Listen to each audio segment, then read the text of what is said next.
మీ ఆవరణలో చేరి మిమ్మల్ని స్తుతించడానికి, మహిమపరచడానికి మీరు మాకు అనుగ్రహించిన మంచి సమయమునకే మీకు స్తోత్రాలు. ఎంతవరకు పాటల ద్వారా, ఆరాధన ద్వారా మిమ్మల్ని మహిమపరచడానికి సహాయపడ్డారు. చదువుకున్న వాక్యంలో నుండి మీరు మాతో మాట్లాడి మీరు మాకు సహాయాన్ని అనుగ్రహించి మహిమనందమని యేసు ప్రభువారి పేరట అడిగి స్తుతించి గణపరిచి అడిగి వేడుకుంటున్నాము తండ్రి, ఆమేన్. కూర్చుందామండి.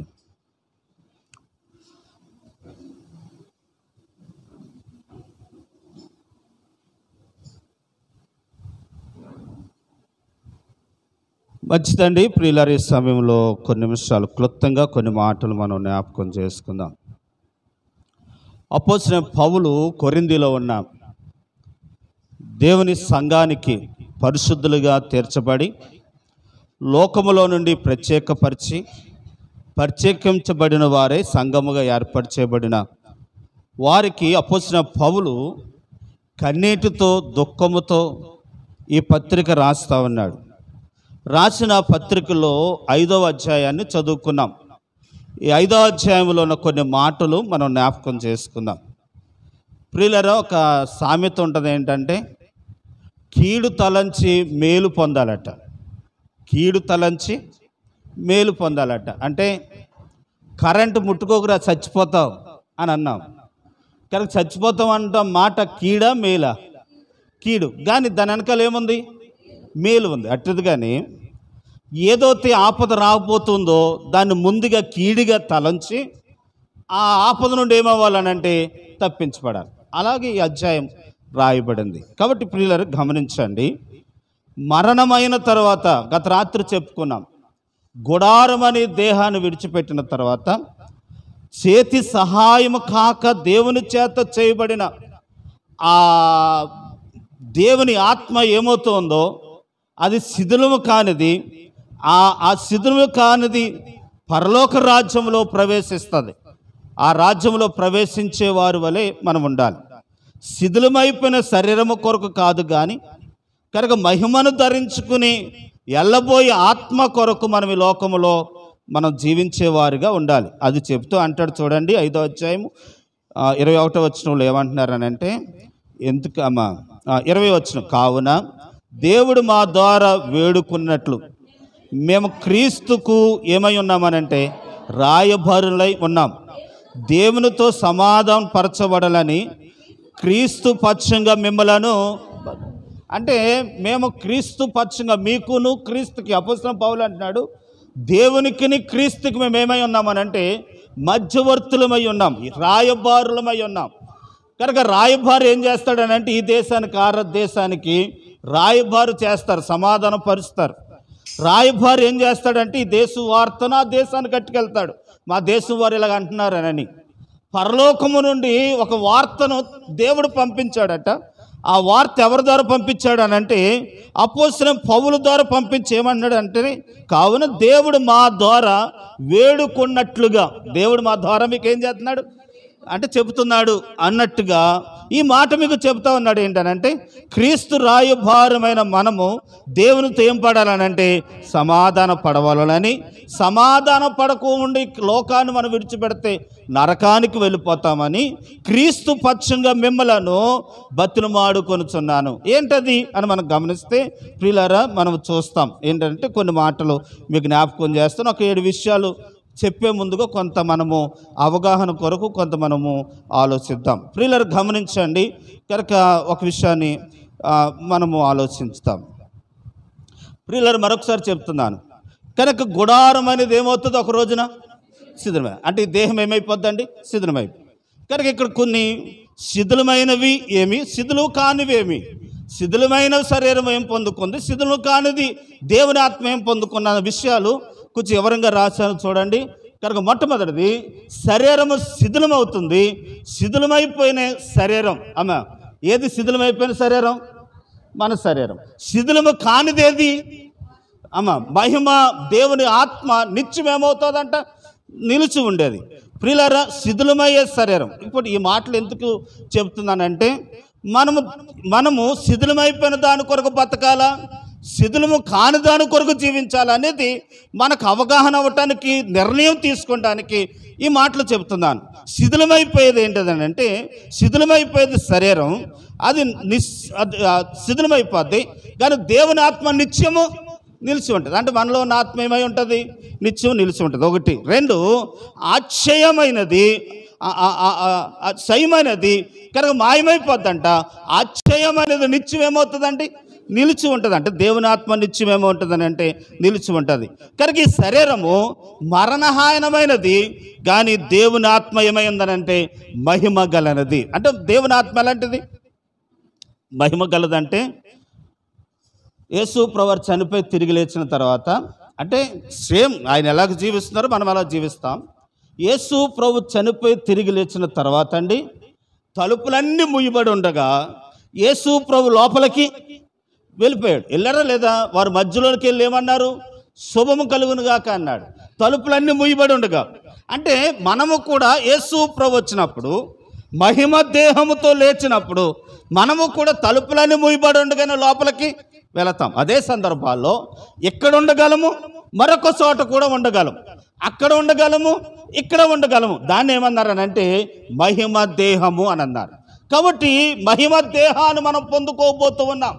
కనుక శిథిలమైపోయేది కనుక ఈ లోకంలో మరణకరమైనది, కానీ మహిమ కలిగిన శరీరం కొరకు మనం ఆయత్తపడాలని మనం చేస్తూ ఉన్నాను. ఈ లోకము ప్రియులారా, ఈ లోకములోని శరీరము బలహీనమైనది. ఎప్పుడు మనకేమొస్తాయి?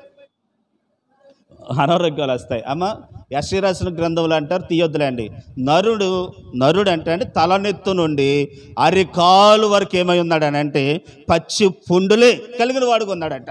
ఏదో ఒక బలహీనత ఉంటుందంట. నాకు ఏ రోగము లేదని చెప్పడానికి లేదు, ఏదో ఒక బలహీనత ఉంటుందట.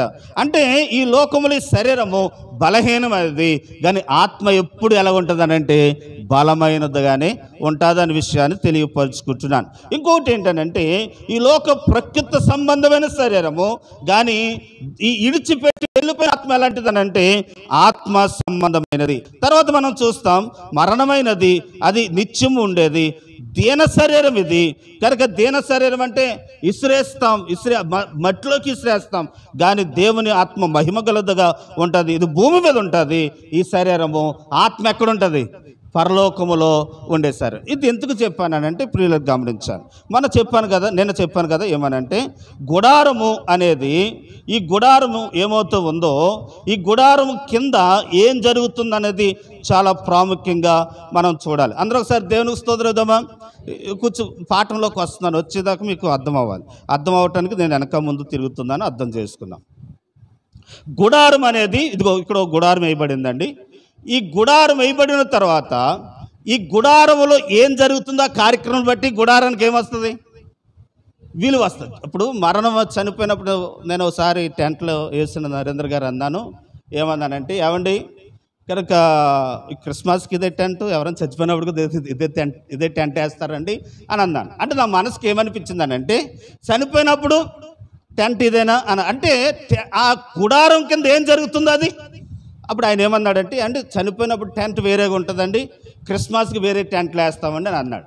పిల్లలు గమనించండి, నేను అంటున్న మాట ఏంటంటే, ఒక గుడారం లోపల ఏ కార్యక్రమం జరుగుతుందో దాన్ని బట్టి విలువ వచ్చినట్టుగానే ఈ దేహము లోపల దేవుని ఆత్మ ఏమి గుణలక్షణాలు కలిగి ఉందో దాన్ని బట్టి కనుక తీర్పు తీర్చబడుతుంది అని విషయాన్ని తెలియపరుస్తున్నారు. చూడండి, ఆ మాటకు వద్దాం. దేవుని వాక్యంలో చూద్దాం. 2 కొరింథీయులకు రాసిన పత్రిక 5వ అధ్యాయము 10వ వచనం. ఎందుకనగా తాను జరిగించిన క్రియల చెప్పున అవి చెడ్డవైనా సరే, మంచివైనా సరే, చెడ్డవైనా సరే, దేహముతో జరిగించిన వాటి ఫలమును ప్రతివాడును పొందినట్లు మనందరమును క్రీస్తు న్యాయం పీట ఎదుట ప్రత్యక్షము. ఇది మర్చిపోకూడదు.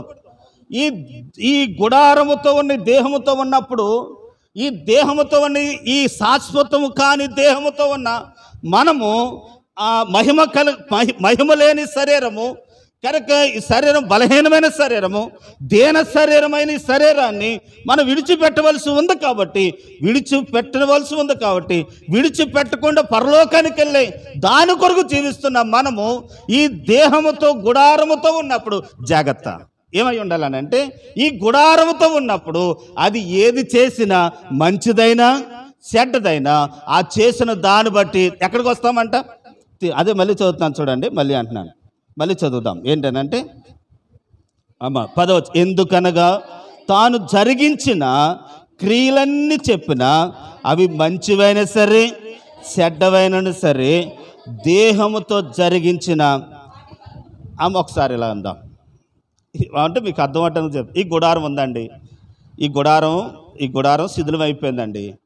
శిథిలం అయిపోయిన తర్వాత ఆకారం కూర్చొని ఈ గుడారము ఎన్ని పెళ్ళిళ్ళకి వెళ్ళిందో, ఎన్ని చనిపోయిన కాడికి వెళ్ళిందో, ఎన్ని కార్యక్రమాలకు వెళ్ళిందో ఒకసారి ఆయన లెక్కేసుకుంటే ఈ గుడారము ఏం చెప్తుందనంటే నా బతుకు అంటే చనిపోయినప్పుడు వేసినప్పుడు ఆ టెంట్ ఏం చెప్తుంది? నా బతుకంతా ఎక్కడేశారు?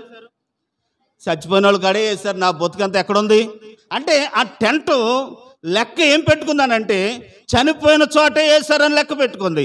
మంచి స్థలాల్లో వేసుకున్నదేమో మంచి స్థలాల్లో వేశారని లెక్క పెట్టుకున్నట్టుగానే ఈరోజు మన దేహంతో మంచి చేస్తే మంచి లెక్కలోకి వస్తుంది, చెడ్డ చేస్తే చెడ్డ లెక్కలోనికి వస్తుంది. ఈ విషయాన్ని మర్చిపోకూడదు. మనందరమును ఈ దేహాన్ని విడిచిపెట్టిన తర్వాత నాతో సహా మన దేహాన్ని విడిచిపెట్టిన తర్వాత మనందరం ఎక్కడ నిలబడతామనంటే క్రీస్తు న్యాయపీఠం ఎదుట నిలబడతామంట. అప్పుడు ఆ క్రీస్తు న్యాయపీఠం ఎదుట ఏం తీర్చబడుతుందనంటే తీర్పు ఒక మాట మీకు జ్ఞాపకం చేస్తా ఉంది. ఏం తీర్చబడుతుందో తీర్పు ఏ విషయంలో అనంటే మనం నడిచిన నడక దేవుడు ఏం చేస్తాడు? తీర్పు తీరుస్తాడు. మనము మాట్లాడిన మాటలు దేవుడు ఏం చేస్తాడు? తీర్పు అంటే మన మాటలన్నీ ఏమవుతున్నాయి? ఇప్పుడు లెక్కింపబడుతూ ఉన్నాయి. మన ప్రతి అడుగు ఏం చేస్తుంది? రేపొద్దున లెక్కించబడి తీర్పుకి సిద్ధమవుతుంది. అవి మంచి నడకో చెడు నడకో, మంచి మాటలో చెడు మాటలో, లేకపోతే మనం నడిచిన విధానము ఏమైతే ఉందో అది ఏదైనా సరే ఒకరోజు ఎక్కడికి వస్తామనంటే క్రీస్తు న్యాయపీఠం దగ్గరకు వస్తాము. కాబట్టి శాశ్వతమైన పరలోకము కొరకు భూమి మీద ఉండగానే మనము జాగ్రత్తగా జీవించవలసిన వారిమై ఉండాలి అని ప్రభు పేరు మనం చేస్తాను. అలా ఉండాలంటే ఏం చేయాలి అని అంటే ఆయన చెప్తున్నాడు. ఏం చేయాలట అలా ఉండాలంటే? అది చెప్తున్నాడు చూడండి. ఏం చేయాలంటే 8వ వచనం, అంటే మంచిగా మనం జీవించాలంటే ఏం చేయాలంట అనంటే ఇట్లు ధైర్యము కలిగి ఈ దేహమును విడిచిన పెట్టి ప్రభు యొద్ద నివసించుటకు నేను ఇష్టపడుతున్నాను.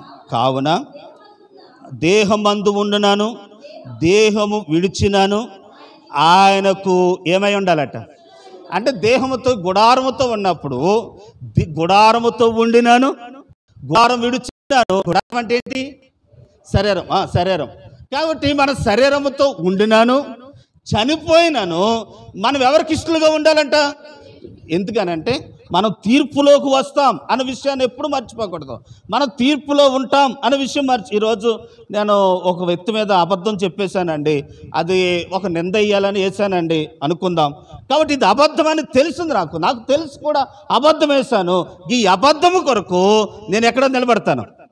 నువ్వు పలానా అమ్మాయి గురించి అబద్ధం చెప్పావు కాబట్టి నువ్వు తీర్పు ఏం తీర్చబడిందనంటే నరకానికి వెళ్ళాలి అని తీర్పు తీర్చినప్పుడు ఎంత బాధ అండి. అక్కడికి వెళ్ళిన తర్వాత మనం నోరు కొట్టుకున్నా రొమ్ము కొట్టుకునే ప్రతిఫలం ఉండదు.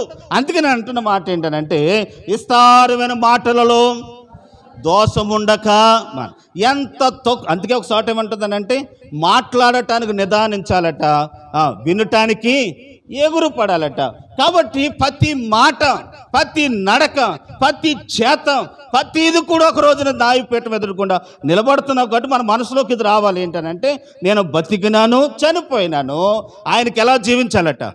ఇష్టలుగా మనం ఉన్నప్పుడు అండి దేవుడు మన పరలోక రాజ్యంలో మనము ఉంటాం అనే విషయాన్ని తెలియపరుచుకుంటూ ఉన్నాను. దేవునామమున మహిమ కలుగును గాక. ఆయనకి ఇష్టలుగా ఉండటం అంటే ఏంటి అని అంటే చూడండి, ఒక 7 విషయాలు మీకు టకటక చెప్తాను. ఆయనకి ఇష్టలుగా ఉండటం అంటే ఏంటి అని అంటే కనుక ఇష్టలుగా ఉండటం అంటే ఏం చేయాలి అని అంటే ప్రియులరా, ఇష్టలుగా ఉండటం అంటే ఏం చేయాలి అని అంటే ఎలా నడుచుకోవాలి అని మనం గమనిస్తే చదువుదాం. సామెతల గ్రంథం 16వ అధ్యాయము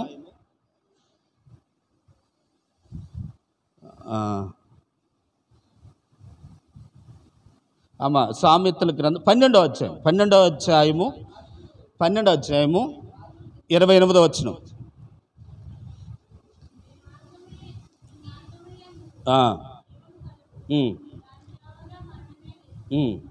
12వ అధ్యాయము 28వ వచనం అమ్మ. జీవము గలదు, దాని తావలో మరణము లేదు. అరే సామెతలు 12వ అధ్యాయమేనా? 12:28.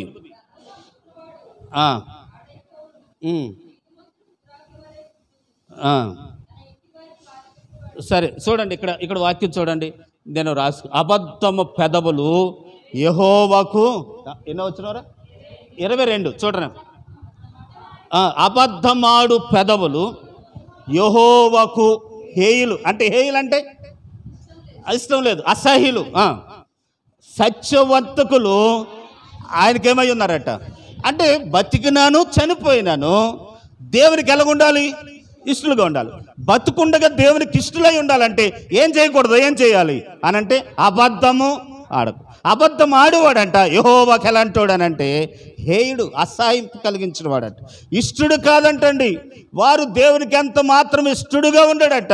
కాబట్టి కనుక బతికినాను చనిపోయినాను మనము ఒకరోజు ఈ మనసులో పెట్టుకోవాలి, నేను చేస్తున్న ప్రతి దానికి ఒక రోజున తీర్పులో ఏమవుతానండి, నిలబడతాననే మనసు మనకున్నప్పుడు మనం ఒకరి మీద ఏం చేయం, అబద్ధాలు చెప్పాం. కాబట్టి నేను ఇప్పుడు దాకా మనం ఆడిన అబద్ధాలు ఏమవుతున్నాయో అటన్నిటికీ అది ఉత్తుదో నిజం ఏమవుతుందనంటే మనం క్రీస్తు న్యాయపీఠం ఎదుట నిలబడతాం. సరే సామెతల్లోని ఇంకో మాట చూడండి, 16వ అధ్యాయం 33వ వచనం. 16వ అధ్యాయం 33వ వచనం.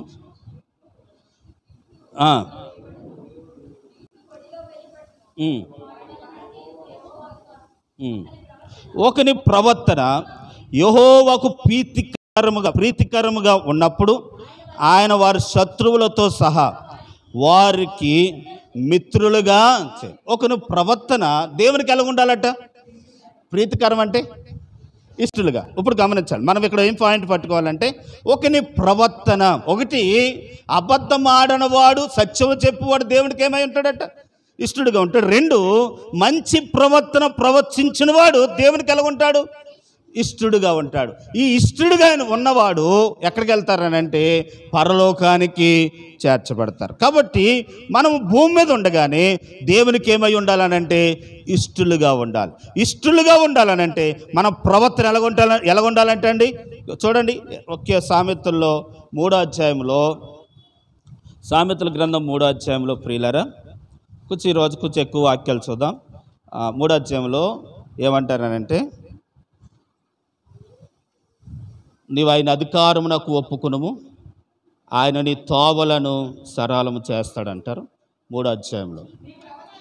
నీ ప్రవర్తన అంతటి యందు ఆయన అధికారమునకు ఒప్పుకునుము, అప్పుడు ఆయన నీ తోవలను ఏం చేస్తాడట అని. మన ప్రవర్తన, మనం నడుస్తున్నది ఏదైతే నడుస్తున్నామో ఆ నడుస్తున్న ప్రవర్తన ఆయన అధికారానికి మనం ఒప్పుకునే ఎడల అప్పుడు మన మార్గాలు ఏం చేస్తాడట?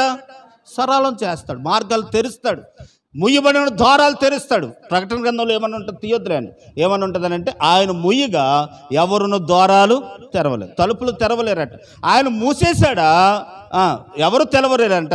ఆయన తెరిస్తే ఎవరును మూయలేరట. కాబట్టి ఒకని ప్రవర్తన దేవునికి ఇష్టముగా ఉంటాయి, మనం నడిచిన ప్రవర్తన మంచిగా ఉంటే ఆయనకి మనం ఇష్టలుగా ఉంటాం.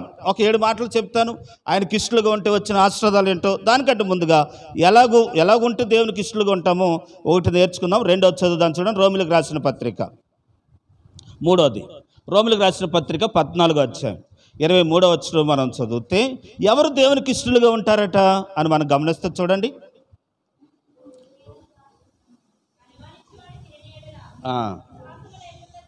23వ వచనం కదరమ్మా అమ్మ, అక్కడ చూడండి. ఆ అధ్యాయంలో నాకు ఏంటో కొంచెం రిఫరెన్స్ తప్పుగా వచ్చినాయి ఈరోజు.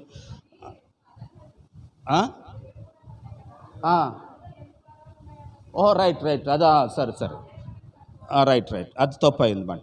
రైట్. దయతో అధ్యాయం ఎన్ని వచనాలు ఉందని రాసేసుకుందనమాట. కానీ వినండి ఒకసారి అందరూ దేవుని స్తోత్రం వేద్దామా. ఈ వాక్యాలు, ఈ మాటలు పట్టుకోండి, అధ్యాయంలో ఉంటుందండి. మంద క్రీస్తునకు దాసుడైన వాడు, దేవునికి ఇష్టడు, మనుషుల దృష్టికి యోగ్యుడైన వాడు అన్న మాట చూడండి అమ్మా. ఈ అధ్యాయంలో 14వ అధ్యాయంలో దేవుని రాజ్యం భోజనం పానమును కాదు కానీ నీతి సమాధానము పరిశుద్ధాత్మ యందలి ఆనందమును. క్రీస్తు, ఈ విషయంలో క్రీస్తునకు దాసుడైన వాడు దేవునికి ఇష్టడును, మనుషుల దృష్టికి యోగ్యుడై ఉన్నాడు. ఈ మాటను ఇక్కడ పట్టుకుందాం. ఎవరు దేవునికి ఇష్టడు అని అంటే, దేవునికి ఏమై ఉండాలంటే మనము దాసులుగా ఉండాలి. దాసులు అంటే దాసులు అంటే సర్వెంట్, దేవునికి సర్వెంట్. ప్రియులారా, మనం దేవునికి ఏమై ఉన్నామనంటే దాసులమై ఉన్నాం. ఇక్కడ మీకు ఎవరిని ఇస్తాను. జీతగాడు వేరే, దాసుడు వేరే. జీతగాడు వేరే, దాసుడు వేరే. జీతం అంటే ఏంటనంటే, రోజుకి నేను ఇంతగా ఒప్పుకుంటున్నాను, ఈ పని చేస్తానని పొద్దున్న వెళ్ళి 5 గంటలకు పని దిగేసి ఇంటికి వచ్చేస్తాను. వీరిని ఏమంటారనంటే జీతగాడు అంటారు. మరి దాసుడు అంటే ఎవరు అనంటే, పొద్దున్న రాత్రి పగలు అన్ని రోజులు ఇంట్లో ఉన్నవాడిని ఏమంటారనంటే దాసుడు అంటారు. కోయిటా దేశంలో కొంతమంది బయట పని చేసుకుంటారు, కొంతమంది ఇంట్లో పని చేసుకుంటారు. బయట చేసుకునే వాళ్ళు ఏం చేస్తారనంటే, 1 గంట వారింట్లో పని చేస్తారు, ఇంకొక గంటలు ఇంకొక ఇంట్లో పని చేస్తారు. వారు ఇచ్చిన టైం ప్రకారం వెళ్ళి ఆ గంట పని చేసేసి బయటకు వచ్చేస్తారు. కానీ వీళ్ళు జీతకాలు. దాసులు ఎవరనంటే రాత్రి పగలు కూడా ఇంటిలో ఉండి పని చేసిన వారిని ఏమంటారనంటే దాసులు అంటారు. ఇప్పుడు మనం దేవునికి ఏమై ఉండాలి? జీతకాలం కాదు. ఎప్పుడు ఆయన ఏం చెప్తాడో ఆ పని చేసేవారుగా మనమున్నప్పుడు మనం దేవునికి ఇష్టంగా ఉంటాం అనే విషయాన్ని తెలియపరుస్తూ ఉన్నాం. కాబట్టి చూడండి, ఒకసారి మీకు ఈ మాట చెప్తాను. రోమిలకు రాసిన పత్రికలో, ఒకప్పుడు మనం పాపానికి దాసులమయ్యామంటండి, కానీ ఇప్పుడు దేనికి దాసులమయ్యామనంటే నీతికి దాసులమయ్యామంటారు. 6వ అధ్యాయంలో రోమిలకు రాసిన పత్రిక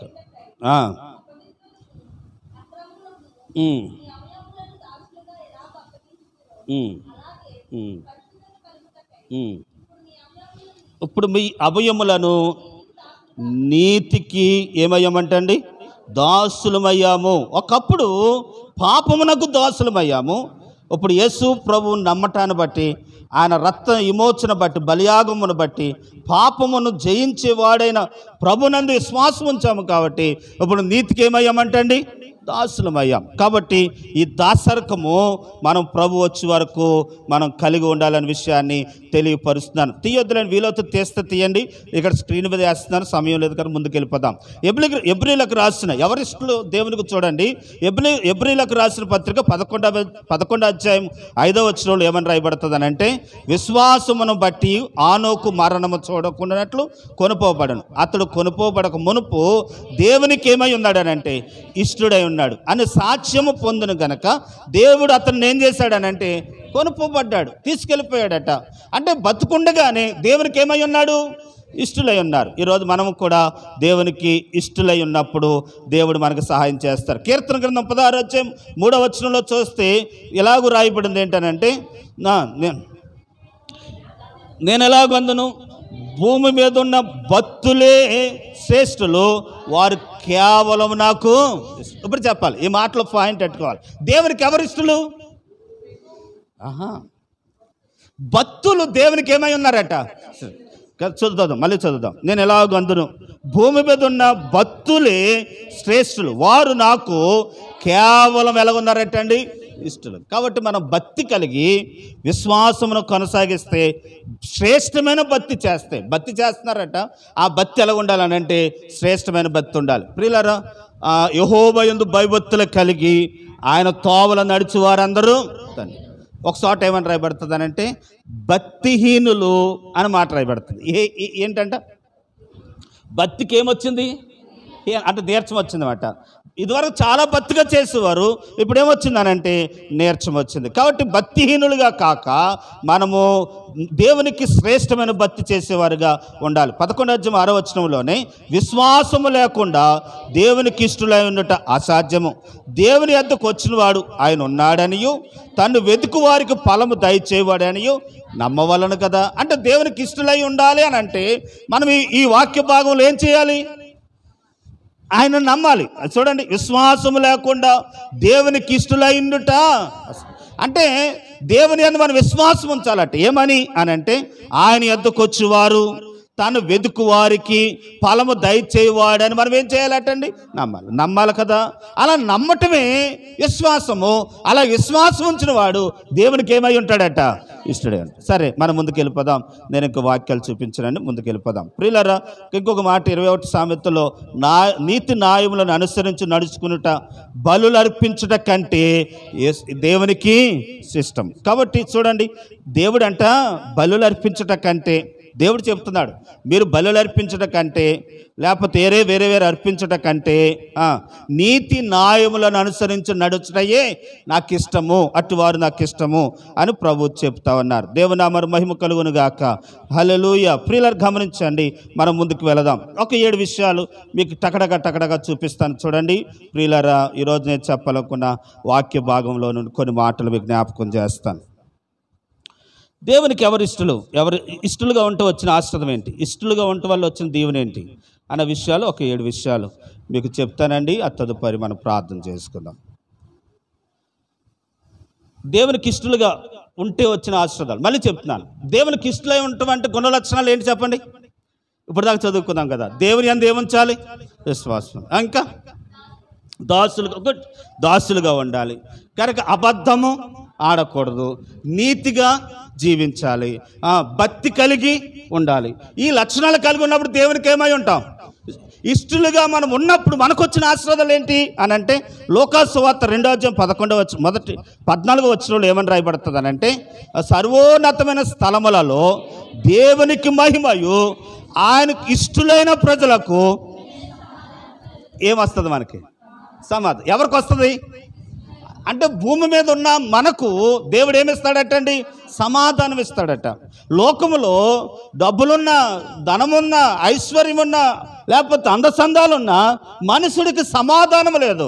ఈ సమాధానం లేక ఎక్కడెక్కడికో వెళ్ళి ఎత్తుక్కుంటున్నారు. కానీ ఈ సమాధానం ఎక్కడ దొరుకుతుంది అని అంటే యేసు ప్రభు దగ్గరే దొరుకుతుంది. ఆయన పుట్టినప్పుడు దూతలు పాడారేమనంటే సర్వోన్నతమైన స్థలంలో దేవునికి మహిమయో ఆయన ఇష్టలైన ప్రజలకు ఏం కలుగుతుంది అంటే భూమి మీద సమాధానం. కాబట్టి ప్రభు మనకేమిస్తాడనంటే సమాధానం ఇస్తాడు. కీర్తన గ్రంథంలో ప్రియులారా, ఆయన యందు మనం ఇష్టలుగా మనం జీవించినప్పుడు చనిపోయినా బతికినా దేవునికి ఇష్టలుగా మనం ప్రవర్తిస్తూ ఉంటే దేవుడిచ్చిన ఆశీర్వాదం ఏంటంటే అండి, కీర్తన 19వ కీర్తనలో 19వ వచనంలో చదువురమ్మా. విశాల స్థలములకు ఆయన నన్ను తోడుకుని వచ్చెను, నేను ఆయనకు ఇష్టనే కనుక ఆయన నన్ను ఏం చేస్తాడు అంటే దేవుడికి ఇష్టలుగా ఉండటం వల్ల వచ్చిన ఆశీర్వాదం ఏంటి చెప్పండి? ఆయన మనలను తప్పిస్తాడట. ఆపదలలో, కష్టాలలో, బాధలలో, ఇరుకులలో, అపాయములలో, ఒక్కొక్కసారి వచ్చిన సమస్యలలో దేవుడు మనల్ని ఏం చేస్తూ ఉంటాడనంటే తప్పిస్తూ ఉంటాడు. కనుక దేవుడు తప్పించకపోతే మనం తప్పించుకోలేం. ఒక చోట ఏమని రాయబడుతుందనంటే మరణము తప్పించుట యెహోవా వశం. అంటే ఈ మరణం ఎవరు తప్పించాలి? దేవుడే తప్పించాలి. దేవుడు తప్పించకపోతే తప్పించుకునటం ఎవరి వల్ల కూడా కాదు. కాబట్టి కనుక మనం ఆయనకి ఎప్పుడైతే ఇష్టలుగా ఉంటామో మరణములో నుండి దేవుడు మనల్ని ఏం చేస్తాడనంటే తప్పిస్తాడు. మనల్ని తప్పించేవాడుగా ఉంటాడు అనే విషయాన్ని మీకు తెలియపరుస్తాం. ముందుకు వెళ్ళిపోతాను ప్రియులారా. చనిపోయినాను బతికినాను ఎలా ఉండాలంటండి? మళ్ళీ ఒకసారి వద్దాం చూడండి. కొరింథీయులకు రాసిన పత్రిక 5వ అధ్యాయంలో మరొక మాట, ఆ మాటే చదువుదాం. 9వ వచనం. కావున దేహమందు దేహమును విడిచినాను ఆయనకు ఇష్టలై ఉండవలనని మిగుల ఎందుకనగా తాను జరిగించిన క్రియలు చెప్పిన అవి మంచివైనా సరే చెడ్డవైనా సరే దేహముతో జరిగించిన ప్రతిది కూడా అమ్మ నేను వెనక్కి తీసుకొచ్చింది ఎందుకనంటే బతికినాను చనిపోయినాను దేవునికి ఎలాగ ఉండాలంట అంటే చనిపోయిన తర్వాత ఎలాగ ఇష్టలుగా ఉంటాం, అది నా ప్రశ్న. చనిపోయాక ఎలాగ ఉంటాం ఇష్టలుగా అని అంటే ప్రియులారా మీకు ఒక సందర్భాన్ని చూపిస్తానండి. అందరూ ఒకసారి దేవునికి స్తోత్రం ఇద్దామా. హల్లెలూయా. ఈయన విలియం కేరీ అని అంటారు. అమ్మ ఏం పేరు? ఈయన మన దేశానికి మిషనరీగా వచ్చాడు. ఇంగ్లాండ్ దేశంలో. తెలుగు అస్సలు రాదు. చనిపోయినా బతికిన ఎలా ఉంటుందంటే చెప్తున్నాను, తెలుగు అస్సలు రాదండి. కానీ తెలుగు మన ఇండియా భాషలు అనేక భాషలు నేర్చుకొని ప్రింటింగ్ ప్రెస్ను కనిపెట్టి అనేక భాషలు నేర్చుకొని బైబిల్ ముద్రించాడట. తెలుగులో రాసినది లేకపోతే బైబిల్ మన దేశంలో ఉన్నాయి అని అంటే మొట్టమొదటి కారకులు ఎవరనంటే విలియం కేరీ. నేను ఎందుకు చెప్తున్నానంటే విలియం కేరీ గారు బతుకున్నప్పుడు ఒక్కడం కూడా రచించలేదండి. అమ్మా ఒక్కరం కూడా ఒక్కరికి కూడా బాప్తిస్మం ఇవ్వలేదంట. ఎవరు? William Carey. ఒక్కరికి బాప్తిస్మం ఇవ్వలేదంటండి. కానీ ఆయన బతుకుండగా చేసిన కార్య పనులు బట్టి చనిపోయిన తర్వాత కొన్ని వేల మంది ఏమయ్యారు? రక్షించబడి. ఇప్పుడు ఈరోజు మనం బైబిల్ చదువుతున్నాము అని అంటే మనకు రక్షణ వచ్చింది, బాగుపడడం, చెడేదో మంచేదో తెలిసిందని అంటే ఎవరిని బట్టి? ఇప్పుడు ఎవరి లిస్టులోకి వెళ్తాం మనం? ఎవరి పుట్టలోకి వెళ్తాం? ఆయన పుట్టలోకి వెళ్తాం, ఆయన లిస్టులోకి వెళ్తాం. కానీ ఈరోజు వినండి ఒక మాట ఏంటంటే బతుకుండగా దేవునికి ఇష్టడుగా జీవించాడు, చనిపోయినాను ఇష్టంగా. అదే మనం నేర్చుకోవాల్సింది. ఈరోజు ప్రియులారా మనం ఏ పనోతు భూమి మీద విడిచిపెట్టి వెళ్తామో అది మన తర్వాత వచ్చిన ప్రజలకు ఎలా ఉంటుందనంటే ఇంకొక విషయం మీకు జ్ఞాపకం చేస్తాను. ఈ మధ్య నాకు ఆలోచన వచ్చింది ఏంటంటే పత్రికలు త్వరగా పూర్తి చేసి మిషనరీల గురించి చెప్పాలని నేను అనుకుంటున్నాను. త్వరగా పత్రికలు పూర్తి చేసుకుని మిషనరీలు బైబిల్లో సువార్త కార్యక్రమాలు చాలామంది చేశారు, వారి గురించి చెప్పాలని నేను అనుకుంటున్నాను. కాబట్టి ముందుకు వెళ్ళిపోదాం ప్రియులారా, ఆలోచిద్దాం. పూర్వం ఈయన ఒక పని చేశాడు. ఏంటంటే వార్త పేపర్ పెట్టింది ఈయనతోటి స్టార్ట్ అయింది. అంతకైతే వార్త పేపర్ లేదండి. తర్వాత ఇంకోటి ఏంటంటే చాలా కఠినమైనది ఏంటంటే బ్యాంబులో ఈ సిస్టమ్ పెట్టారండి. ఏ సిస్టమ్ అంటే ఎవరైనా భర్త చనిపోయాడు అనుకోండి, భర్త చనిపోయినప్పుడు భర్తతో పాటు భార్య కూడా అగ్నిలో కాలిపోవాలట. ఆయనతో పాటు ఈవెన్ కూడా ఏం చేయాలి? కాల్చేసేవారట ఆ రోజుల్లో. ఆ విషయాన్ని పోరాడి కనుక కోర్టులో గెలిచి అలా చేయటం ఆపేశాడట. అయ్యో ఆయన చనిపోతే చనిపోయాడు, బతుకున్నావును కూడా చంపేయటం ఏంటి అని ఆ పని ఆఫ్ చేసేసాడట. ఈయన గనక లేకపోతే ఈరోజు ఎంతమంది ఆడవాళ్ళు చచ్చిపోదురు అమ్మ? ఎంతమంది? భర్త చనిపోయిన తర్వాత ఎంతోమంది చనిపోవాల్సిన పరిస్థితి. కానీ ఆయన చనిపోయినా చెప్పాలి దేవునికి ఎలా ఉన్నాడు? ఇష్టడై ఉన్నాడు. ఎందుకనంటే ఆయన పని ఏమై ఉంది? నిలిచి ఉంది. ఈరోజు ప్రియులారా మనం చేసిన పని భూమి మీద ఏమై ఉండాలంటే నిలిచి ఉంది. ఇంకొక బైబిల్లో మరి ఇంకొక విషయాన్ని మీకు చూపిస్తాను చూడండి. ఇంకొక ఆయన దేవదాస్ సాయి గారు తెలుసమ్మా, చూసారా? దేవదాస్ సాయి గారు ఆయన బతుకుండగా సేవ అసలు అభివృద్ధి అవ్వలేదు. కనుక ఇప్పుడు చూస్తే కొన్ని లక్షల మంది ఆయన ద్వారా ఇప్పుడు ఏమయ్యారనంటే రక్షించబడ్డారు. అంటే బతుకున్నప్పుడు దేవునికి ఇష్టడుగా ఉన్నాడు, చనిపోయాక కూడా ఇష్టంగా. ఇంకొక ఆయన చూపిస్తాను చూడండి. నేను ఇంకొక ఆయన చూపించి ప్రార్థన చేస్తాను ప్రియులారా. కనుక ఈయన ఏసన్న గారు మొన్న ఈ మధ్యనే ఒక 5-6 సంవత్సరాల క్రితం చనిపోయారు. ఆయన చనిపోయినప్పుడు కనుక 25,000 మంది ఉన్నారు. కానీ ఇప్పుడు ఈ రోజున సంఘం ఎంతమంది తెలుసా అండి? 7 లక్షల మంది. ఎవరి సంఘం? బతికినా చనిపోయినా ఆయన పనులు బట్టి ఇప్పుడు దేవునికి ఏం చేస్తా ఉన్నాడు? మహిమ తెస్తా ఉన్నాడు. ఇంకొక ఆయన చూపిస్తాను చూడండి ప్రియులారా. దేవుని వాక్యాన్ని బట్టి మీతో మన సహవాస నాయకులు పాస్టర్ గారు ఎవరనంటే ప్రియులారా భత్ సింగ్ గారు అని దైవజనులు మనం చూస్తాం. ఈయన భత్ సింగ్ గారు అని హైదరాబాద్లో ఉండేవారు. 2000 సంవత్సరంలో చనిపోయారు. ఈయన ఈ లోకంలో జీవించినప్పుడు ఆయన చేసిన సేవకు భారతదేశం అంతా ఏం పొందిందనంటే చాలా సంఘాలు 10,000కు పైగానే సంఘాలు ఏర్పడ్డాయి. ఇప్పటికీ సేవ కొనసాగించబడుతుంది. ఎందుకనంటే ఆయన బతుకున్నప్పుడు దేవుని సేవ చేశాడు, చనిపోయాక కూడా సేవ చేశాడు. అందరూ ఒకసారి దేవుని స్తోత్రం ఇద్దామా. ఈయన ఎవరో చెప్పగలరా అమ్మా? ఈయన ఎవరో చెప్పగలరా? మార్టిన్ లూథరన్ గారు.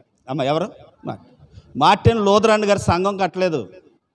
సంఘం కట్టలేదు. ఆయన చేసిన పని ఏంటంటే బైబిల్ రోమిల్ క్యాథలిక్ల దగ్గర ఉంటే ఆ రోమిల దగ్గర ఉన్న గ్రీక్ భాషలో రాయబడిన గ్రంథాన్ని బయటకు తెచ్చేశారు. ఎవరు? ఆయన చనిపోయిన తర్వాత ఏం కట్టబడింది? సంఘం కట్టబడింది. ఇప్పుడు లూథరన్ సంఘాలు ఎన్నవుతూ ఉన్నాయో అవన్నీ ఆ సంఘంలో ఉన్న వారందరూ రక్షించబడిన వారు. ఆయన చనిపోయినా బతికినా ఇప్పుడు దేవునికి ఏం తెస్తున్నాడు అని అంటే మహిమ. ఈరోజు మనము ఈ వాక్యాన్ని అనుభవించుకోవాలి. మనం ఈ తీర్మానంలోకి రావాలి. ఏంటనంటే, ప్రభువా నేను బతికినా చనిపోయినా నీకేం తేవాలి? మహిమ తేవాలి ప్రభు అని మనం ఈ లోకములో ఆయన మహిమ తెచ్చేవారుగా ఉంటే మన పని ఏమవుతుందని అంటే నిలిచి ఉంటుంది. రండి మన పాఠంలోకి వద్దాం. ప్రియులారా, ఎవరు దేవునికి ఇష్టలు అని అంటే ఈ వాక్యం చెప్తున్నాం కనుక. ఆయనకి ఇష్టలేని వారికి దేవుడు చేసిన మేలులు ఏంటి అని అంటే సమాధానం ఇస్తాడట. 2, మరణము నుండి దేవుడు ఏం చేస్తాడంట అండి? తప్పిస్తాడట. 3 ఏంటంట? సామెతల గ్రంథం 16వ అధ్యాయం 16-7 వచనం. ఒకని ప్రవర్తన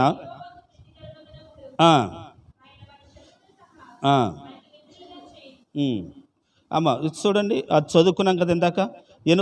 యోహాను రాసిన సువార్త 8వ అధ్యాయం 29వ వచనం.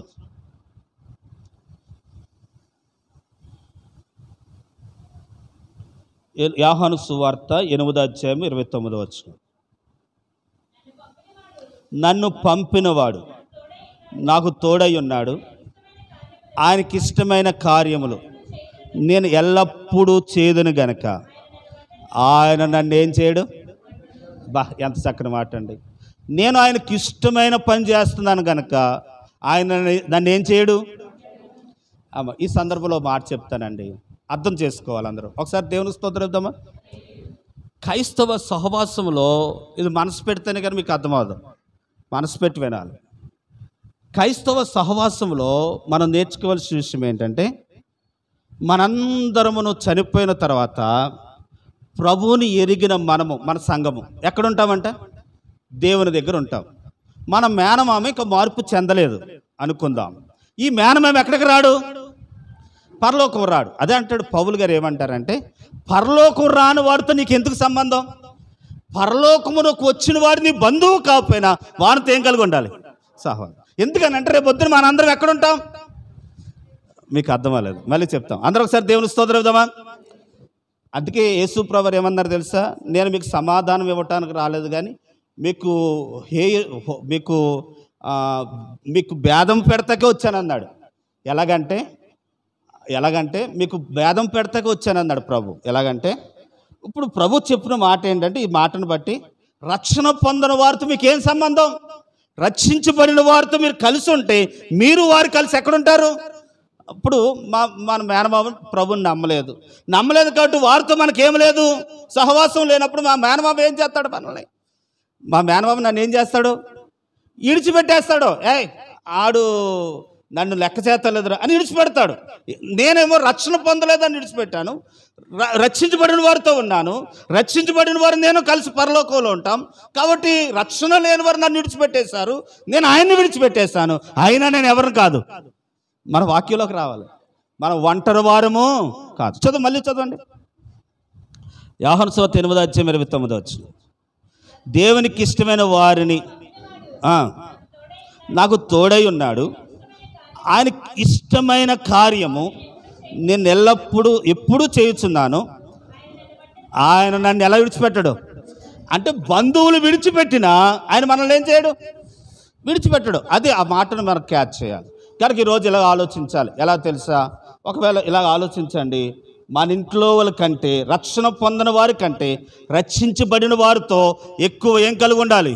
సహవాసం కలిగి, వారి ఎక్కువ వారితో సంబంధం కలిగి ఉండాలి, వారితో ఎక్కువ మనం కలిసి ఉండాలి. అలాగే కాబట్టి ప్రియులారా, అక్క చెల్లెలను విడిచిపెట్టి, బంధువులు విడిచిపెట్టి దేవుని సేవలోకి వచ్చిన వారిని ఎంతోమందిని చూస్తూ ఉన్నాం. ఎందుకు విడిచిపెట్టేశారని అంటే, వారు మాతో ఉండరు, మేము పరిశుద్ధులు మాతో ఉండి ఎక్కడుంటాం? మేమందరం పరలోకంలో ఉంటామని వారు గ్రహించి దేవుని బిడ్డలతో సహవాసం కలిగి ఉన్నారు. కాబట్టి ఇంకొక 2 మాటలు చెప్పేసి నేను ప్రార్థన చేస్తాను. చూడండి ప్రియులారా, ఇంకొక మాట చెప్తానండి. ఈ మాట మీకు అర్థం అవ్వలేదని నాకు అర్థమవుతుంది. ఇంకా సీరియస్గా చూస్తున్నారు. అందరూ ఒకసారి దేవుని స్తోత్రం ఇద్దామా. అబ్రహామును దేవుడు ఏమన్నాడు? నేను చూపించే దేశానికి వెళ్ళమన్నప్పుడు ఎవరిని విడిచిపెట్టమన్నాడు? విడిచిపెట్టమన్నాడా లేదా? నీ తల్లిని, తండ్రిని, బంధువులను, స్నేహితులను విడిచిపెట్టి నేను చూపించిన దేశానికి వెళ్ళి అక్కడ నిన్ను గొప్ప జనముగా చేస్తాను. కాబట్టి లోకములో రక్షణ లేని వారితో ఎక్కువ సంబంధము మనముడు కూడా. సామెతలు చూడండి 3వ అధ్యాయంలో, తండ్రి తనకిష్టమైన వారిని గద్దించిన రీతిగా యెహోవా తన్ను ప్రేమించు వారిని ఆయన ఏం చేస్తాడట అండి? అంటే దేవుడు ప్రేమించే వారిని దేవుడు ఏం చేస్తాడట? గద్దిస్తాడట. ప్రేమించే వారిని గద్దిస్తారు. కాబట్టి ప్రియులారా, ఈరోజు దేవుని వాక్యాన్ని బట్టి చెప్తున్నాను ఏంటనంటే, ఆయన మనల్ని ప్రేమిస్తున్నాడు కాబట్టి సరైన మార్గంలో రావటానికి దేవుడు మనల్ని ఏం చేస్తున్నాడటండి? కానీ తర్వాత ఎబ్రీ రాసిన పత్రికలు ఎందాక చదువుకున్నాం ఏంటనంటే, ఆయనకి ఇష్టలైన వారికి ఆయన మనం ఏది అడిగితే ఆయన మనకు సహాయాన్ని చేసేవారుగా ఉన్నారు అనే విషయాన్ని మీకు తెలియపరుస్తూ ఉన్నానండి. అలాగుండే ఆయన సన్నిధానంలో మనం దేవుని ఆశీర్వాదాలు పొందుకునే వారంగా మనం ఉండాలని ప్రభు పేరట మీకు మనవి చేస్తూ ఉన్నాను. నేను ముగిస్తూ ఉన్నాను. ఆఖరుగా ఒక మాటను మీకు జ్ఞాపకం చేయాలనేది నేను అనుకుంటూ ఉన్నానండి. మొదటి యోహాను రాసిన సువార్తలో పత్రికలో, మొదటి యోహాను రాసిన పత్రిక 3వ అధ్యాయము 20 అందుట్లో ఏమని రాయబడుతుందని అంటే, ఆ మాట పట్టుకోండి.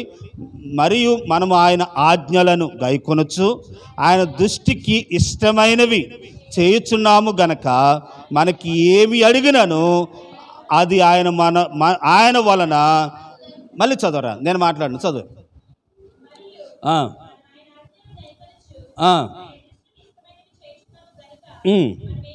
మనము ఆయనకి ఇష్టమైన చేసినప్పుడు మనం ఏది అడిగినాను అది ఆయన వలన మనకేమవుతుందట?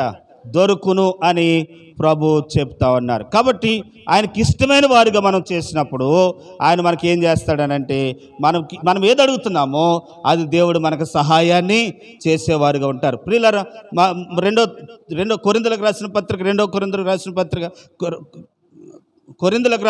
పత్రిక 13వ వచనము 5వ అధ్యాయం 13వ వచనం, ఏలయనగా మేము ఎర్రివారిమైతిమి దేవుని నిమిత్తమే. మళ్ళీ చదువుతాం. ఏలయనగా దేవుని నిమిత్తమే స్వస్థ బుద్ధి గల వారితమా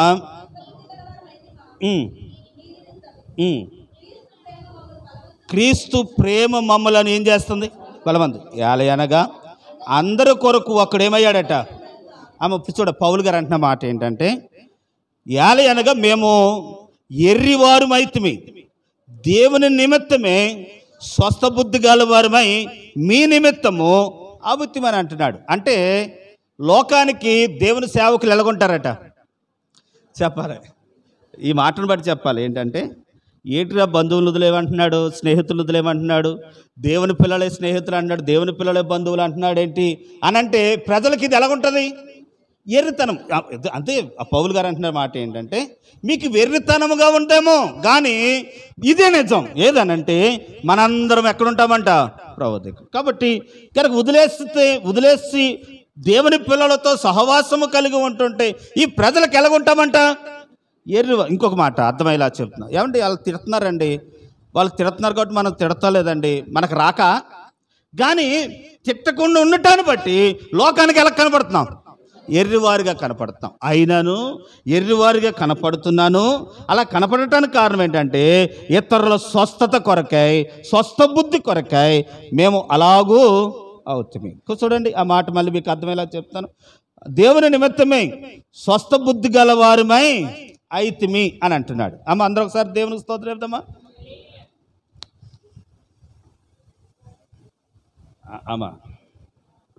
రజిత నన్ను తిట్టిందండి. ముగిస్తున్నాను.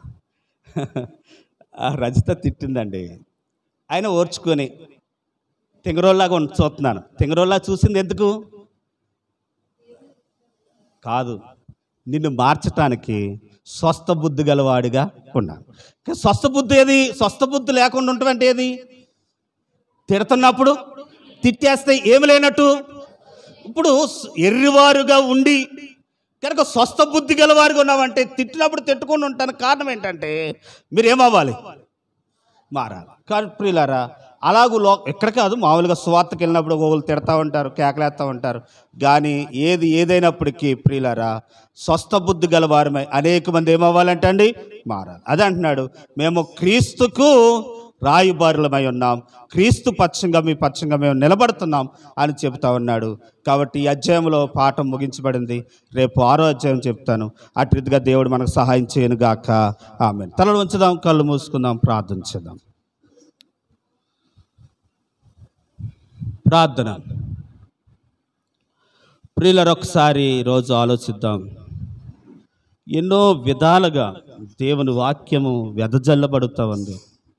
ఆలోచించండి. ఈరోజు దేహమును విడిచినాను, చనిపోయిన బతికినాను, మనం భూమి మీద ఉండగా ఆయనకి ఇష్టలుగా ఉండాలి. ఎప్పుడైతే దేవునికి ఇష్టలుగా ఉంటామో మనం చేసిన కార్యం స్థిరపడుతుంది. ఎవరిష్టలు? అబద్ధం ఆడని వారు దేవునికి ఇష్టలు. ఎవరిష్టలు? భయభక్తులు కలిగిన వారు దేవునికి ఇష్టలు. ఎవరిష్టలు?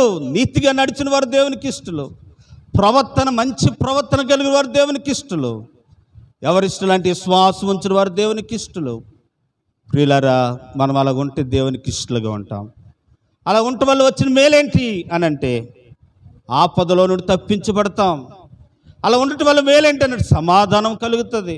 అలా ఉండటం వల్ల వచ్చిన మేలేంటనంటే దేవుడు మనల్ని ఆశీర్వదిస్తాడు, అనేక మందికి ఆశీర్వదకరంగా మనల్ని చేస్తాడు. ప్రార్థన చేసుకుందాం. ప్రియులారా, తలలు వంచుదాం, కళ్ళు మూసుకుందాం, ప్రభు సహాయాన్ని కోరుకుందాం. ప్రేమ నమ్మకం కలిగిన మా దేవ, పరిశుద్ధుడైన మా తండ్రి, కృప కలిగిన మా యేసయ్య, మీ వందనాలు, మీ స్తోత్రాలు.